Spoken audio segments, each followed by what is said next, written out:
Kahit ano pa ang nangyari sa atin, mahal pa rin kita.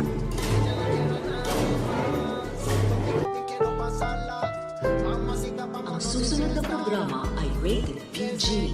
Ito ay nangangailangan ng patnubay at gabay ng magulang para sa mga batang manonood.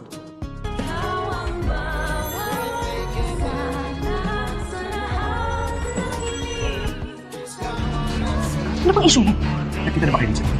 Alam mo ba kung nasa? Pilit sinusubukan nitong si Carlos ang kanyang asawang si Lynette kung totoo ba ang mga pinapakita nitong kabaitan sa kanya. Na kung tutuusin ay dapat hindi siya napapatawad nitong si Lynette. Kaya naman dito nasasabihin ni Lynette kay Carlos na kahit ano pa daw nangyari sa kanilang dalawa ay mahal niya pa rin daw ang kanyang asawa. Sabay yakapan nilang dalawa. Pero kitang kita kay Lynette na habang yakap niya ang kanyang asawa ay mag-iiba ang mukha nito at biglang seseryoso. Senyalis lang na meron siyang nilulutong plano dito kay Carlos. Maya-maya ay bilang uutusan ni Lynette ang kanyang asawa na pakikuha daw ang kanyang bag sa loob ng sasakyan dahil naiwan niya daw ang kanyang gamot doon. Pero maya-maya ay makikita natin na may nilalagay ng gamot itong si Lynette sa sinigang ng asawa. At medyo kinakabahan pa nga itong si Lynette dahil baka mapansin siya ni Carlos na may nilalagay nga siya dun sa ulam nito.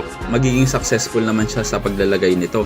Kaso ang tanong, kainin kaya ni Carlos ang ulam na hinanda niya? Dahil kilala naman natin itong si Carlos na madaling makaamoy sa mga masamang balak nitong si Lynette. Samantala, ito namang si Harry ay tila ba nawawala na sa sarili nang dahil sa pagkawala ng kanyang ama at para bagang nagpapakalasing na lang ito araw-araw. Kaya naman to the rescue itong si Doc Dennis sa pinagdadaanan ngayon ni Harry. Samantala, tutulong na rin itong si Doc Lindon upang mahanap sila Carlos at Lynette at maiisip niya nga na baka merong alam si Zoe sa kinalalagyan ng kanyang ama. Pero magmamatigas si Zoe at pilit itatanggi na hindi niya nakausap daw si Carlos. Kaya naman dito napipigain ng gusto ni Lindon itong si Zoe at paaaminin ito. At ito nga sa pamamagitan ng pananakot dito na ibubulgar niya na daw ang kanyang lihim kapag hindi pa ito nagsalita. Kaya naman ko isa ka rin sa mga nagnanais na sana ay magsalita na itong si Zoe at sana naman ay makatakas ng tuluyan itong si Lynette sa kamay ng kanyang asawang si Carlos. Ay pakilike ang video na ito and don't forget to subscribe.